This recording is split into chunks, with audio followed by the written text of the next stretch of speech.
Assalamualaikum warahmatullahi wabarakatuh.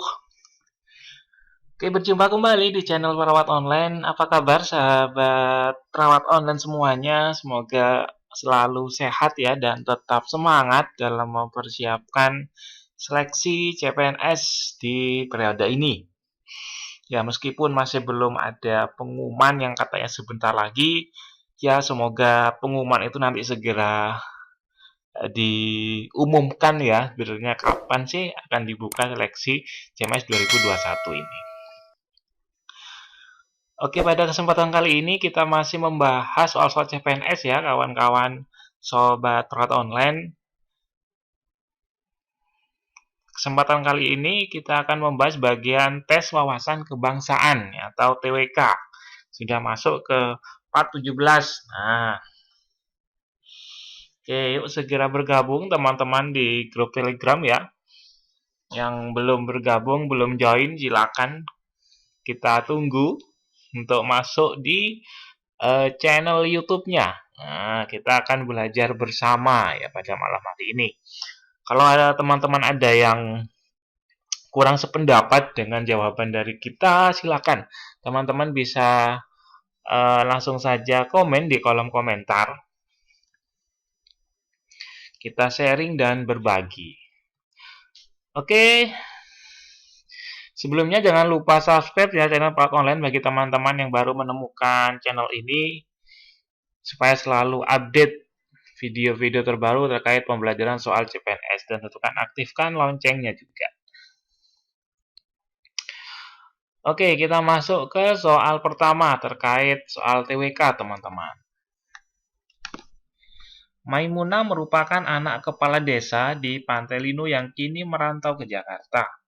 Di sana dia menjadi juragan mie bakso yang sukses. Dia membuka restoran bakso di beberapa tempat di daerah Jakarta. Setiap 6 bulan sekali, Maimunah selalu membantu pembangunan musola dan jalan-jalan desa yang rusak. Perbuatan Maimunah ini mencerminkan sila ke A1, B2, C3, D4, atau E5. Nah,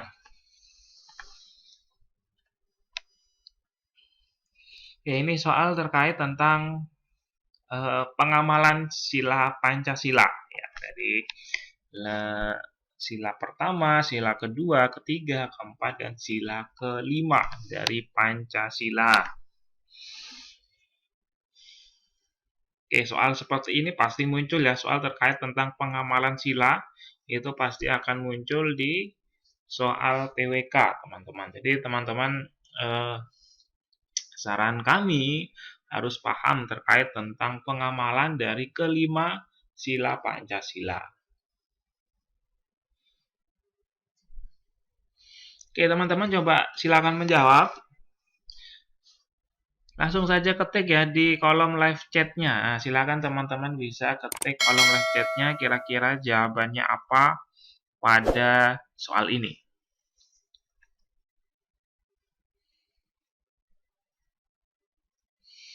Oke, bagi teman-teman yang belum bergabung di grup Telegram, nanti kami silakan klik saja link yang ada di deskripsi. Ya, nanti ada link yang ada di deskripsi terkait tentang grup Telegram CPNS ya, khusus CPNS. Nah. Oke, langsung saja kita lihat apa jawabannya. Jawaban yang tepat yaitu adalah opsi E, yaitu sila kelima, yaitu keadilan sosial bagi seluruh rakyat Indonesia. Nah, di sini kata kuncinya adalah Maimunah selalu membantu pembangunan musola dan jalan-jalan yang rusak setiap 6 bulan sekali. Nah, sila kelima itu merupakan butir menolong dan membantu dalam rangka kegiatan sosial. Itu termasuk dalam sila kelima, yaitu keadilan sosial bagi seluruh rakyat Indonesia. Oke, kita lanjut ke soal berikutnya.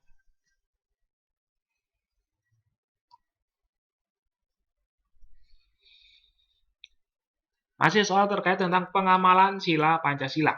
Politik dinasti Ratu Atut yang terjadi di pemerintah Provinsi Banten merupakan salah satu contoh kondisi yang sangat bertentangan dengan nilai-nilai Pancasila dan harus dihilangkan. Hal ini dimaksudkan untuk memberikan kesempatan kepada seluruh warga negara Indonesia lain yang juga memiliki hak politik atau hak untuk memilih dan dipilih untuk ikut berpartisipasi secara aktif dalam arena politik praktis di Indonesia. Menghilangkan politik dinasti merupakan sebuah tindakan yang sesuai dengan Pancasila, khususnya sila ke A1, B2, C3, D4, atau E5. Nah, masih soal tentang pengamalan sila Pancasila. Nah, silakan teman-teman coba dulu menjawab kira-kira termasuk dalam kasus ini, termasuk dalam pengamalan sila keberapa? Ya, silakan ketik di kolom live chat-nya ya, teman-teman.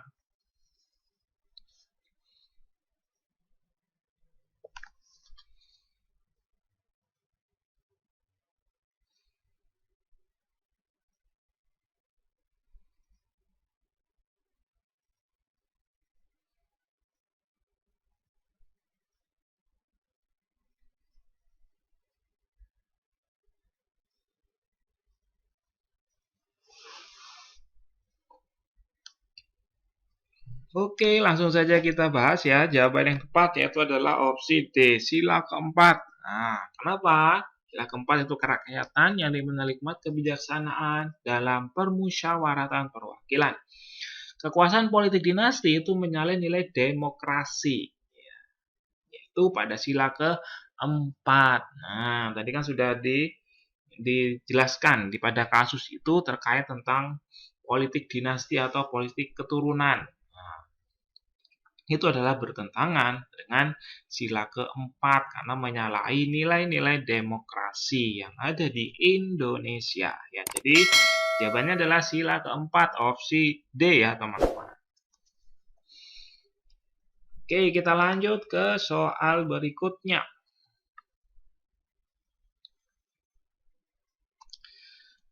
Sandra bersekolah di sekolah internasional. Kurikulum yang diadakan di sana sangat jauh berbeda dari sekolah negeri di Indonesia.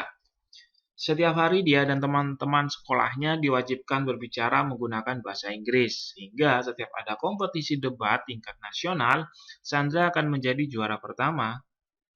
Peraturan sekolah Sandra ini bertentangan dengan sila A1, B2, C3, D4, atau E5. Nah,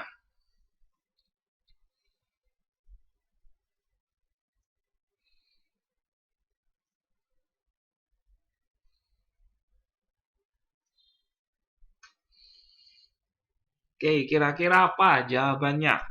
Peraturan sekolah Sandra itu bertentangan dengan sila keberapa? 1, 2, 3, 4, atau 5?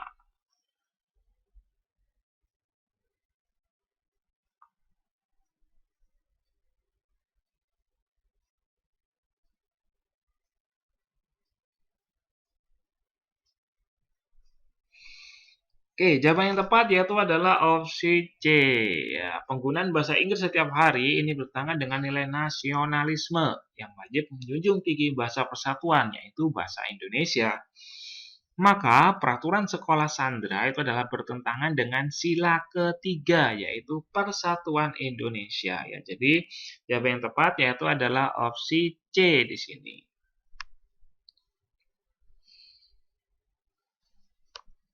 Oke, kita lanjutkan ke soal berikutnya.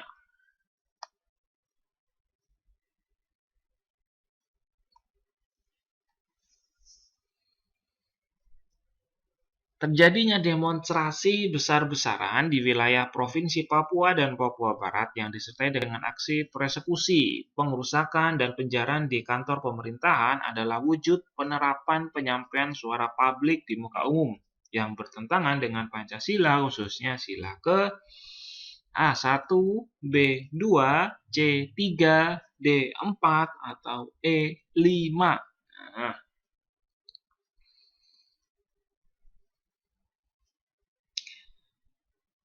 oke, kira-kira apa jawaban pada soal ini, pada kasus ini? Ya, kasus tersebut bertentangan dengan sila keberapa?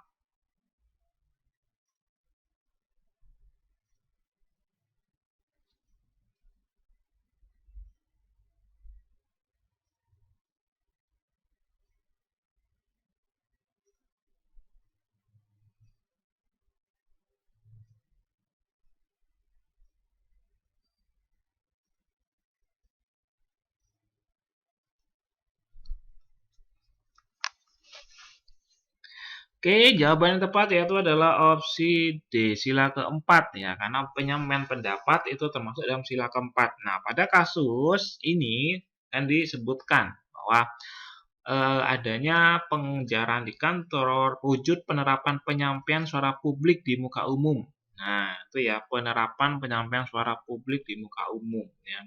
Suara publik artinya adalah penyampaian pendapat, itu termasuk dalam sila keempat.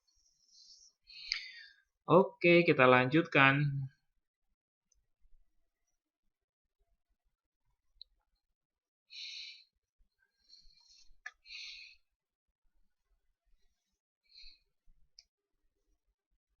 Proses pembuatan Pancasila untuk menjadi dasar negara melalui proses yang panjang. Yang memperkenalkan istilah Pancasila pertama kali adalah A. Dr. Andes Muhammad Hatta, B. Muhammad Yamin, C. Insinyur Soekarno, D. Dr. Rajiman Widyodiningrat, atau opsi E yaitu Supomo. Nah, ini soal sejarah ya terkait tentang ada proklamasi kemerdekaan. Misalnya ada BPUPKI, ada BPKI, itu juga sering kali muncul ya di soal-soal TWK. Ya, ada BPUPKI, ada BPKI, ada Piagam Jakarta dan sebagainya. Itu nanti biasanya soal-soal terkait itu sering muncul. Kemungkinan besar muncul ya.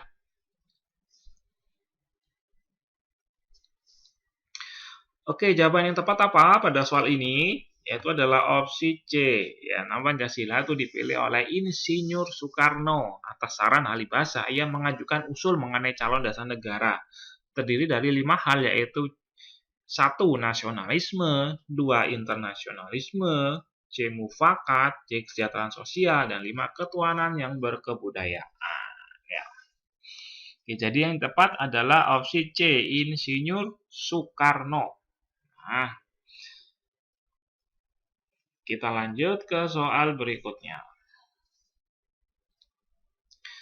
Konsekuensi dari sila-sila Pancasila sebagai kesatuan yang bulat dan utuh antara sila yang satu dan sila lainnya adalah A. Nilai pada setiap sila berbeda dan terpisah satu dengan yang lain.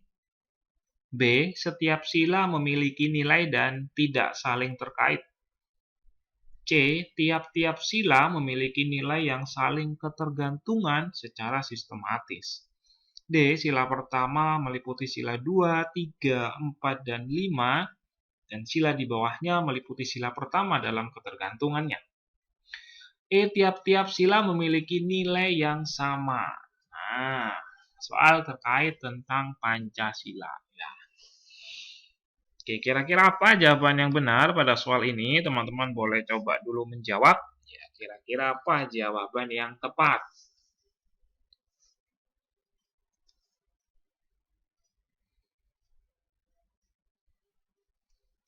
Oke, jawaban yang tepat yaitu adalah opsi C, ya, karena konsekuensi dari sila-sila Pancasila sebagai kesatuan yang bulat dan utuh antara sila yang satu dan sila lainnya adalah tiap-tiap sila itu memiliki nilai yang saling ketergantungan ya secara sistematis. Nah, jadi seperti itu. Jawaban tepat adalah opsi C ya, teman-teman. Jadi antara sila 1, 2, 3, 4, 5 itu adalah saling memiliki ketergantungan dan keterkaitan. Oke, sebelum kita lanjut ke soal berikutnya, kita lihat sejenak. Ya, ini ada informasi menarik bagi teman-teman yang akan mengikuti seleksi CPNS 2021 tentunya. Ya, di sini ada kelas online. Ya, kelas online di sini adalah bisa diakses via HP maupun laptop. Kemudian juga bisa diakses kapan dan di mana saja. Tidak perlu datang ke tempat bimbel. Nah, kemudian pembelajarannya praktis dan menyenangkan. Membiasakan berlatih soal sistem CAT ya, seperti saat ujian. Membiasakan berlatih soal dengan batasan waktu seperti saat ujian sebenarnya. Nah, jadi sekarang sudah nggak zaman belajar lewat buku secara otodidak. Nah, sekarang lebih baik kita belajar langsung menggunakan simulasi seperti yang ada pada saat kita ujian sebenarnya nanti. Nah, di sini di kelas online ini kami menyediakan fasilitas itu. Ya, terdiri dari 3 paket pembelajaran, ada paket reguler, ada paket gold, dan yang paling lengkap dan recommended sekali buat teman-teman yang serius ingin lolos menjadi CPNS di tahun ini, yaitu adalah paket diamond. Nah, mumpung lagi ada promonya, mungkin bisa dimanfaatkan promo ini ya, yaitu ada paket diamond. Teman-teman dapat lebih dari 1000 soal. Ya, tentunya itu akan melatih teman-teman supaya terbiasa dalam menjawab soal-soal CPNS, dan tentunya juga akan berlatih terkait tentang penggunaan efisiensi waktu. Ya, waktu dalam pengerjaan ya. Tidak perlu khawatir, dalam setiap soalnya, dalam setiap paketnya pasti akan ada pembahasan di sana. Jadi teman-teman tidak hanya mendapatkan kunci jawaban, tapi juga akan mendapatkan pembahasannya di sana. Dan menariknya, ini adalah sistemnya menggunakan seperti CAT ya, seperti saat teman-teman melakukan ujian pada saat tes CPNS nanti. Oke, info lengkap teman-teman bisa klik saja link yang ada di deskripsi video ini terkait tentang kelas online, terkait tentang info dan registrasinya. Mumpung masih ada harga promo, bisa dimanfaatkan ya. Jadi ini juga bisa diakses melalui HP. Teman-teman tidak perlu repot, jadi hanya menggunakan HP teman-teman yang tersambung dengan internet, teman-teman bisa belajar terkait soal-soal CPNS kapan dan di mana saja tentunya ya.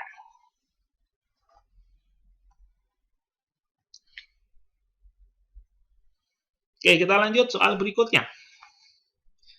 Peranan badan usaha milik negara (BUMN) dalam pembangunan ekonomi di Indonesia adalah A. Menurunkan jumlah pengangguran yang senantiasa bertambah dari tahun ke tahun. B. Mengelola cabang-cabang produksi yang penting dan menguasai hajat hidup orang banyak. C. Mendapatkan nilai tambah dari produksi yang dihasilkan. D. Mengurangi ketergantungan dari luar negeri. Atau E. Memperluas sektor lapangan kerja.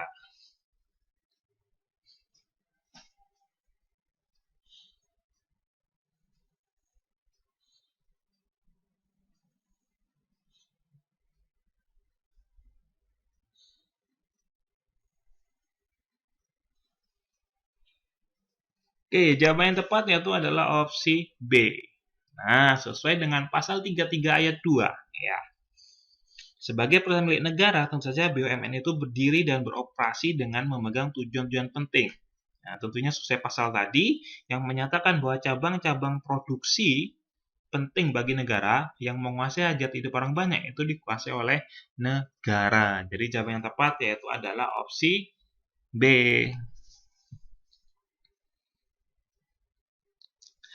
Oke, terima kasih teman-teman. Cukup sekian dulu pembelajaran pada kesempatan kali ini. Mohon maaf untuk besok kita off dulu ya, kita off dulu, libur, kita akan berjumpa kembali di minggu depan ya. Oke, teman-teman yang belum bergabung di kelas Telegram, silakan teman-teman bisa join di grup Telegram kami. Di sana akan di-share juga jadwal pembelajaran di video YouTube seperti ini. Untuk kelas Telegram biasanya kita mulai pembelajaran setiap hari Jumat dan Sabtu. Nah, untuk besok Sabtu kita off dulu, kita akan berjumpa kembali di minggu depan. Oke, terima kasih. Semoga sukses menjadi CPNS tahun ini. Salam semangat dan jadi ASN 2021. Terima kasih. Saya akhiri. Wassalamualaikum warahmatullahi wabarakatuh.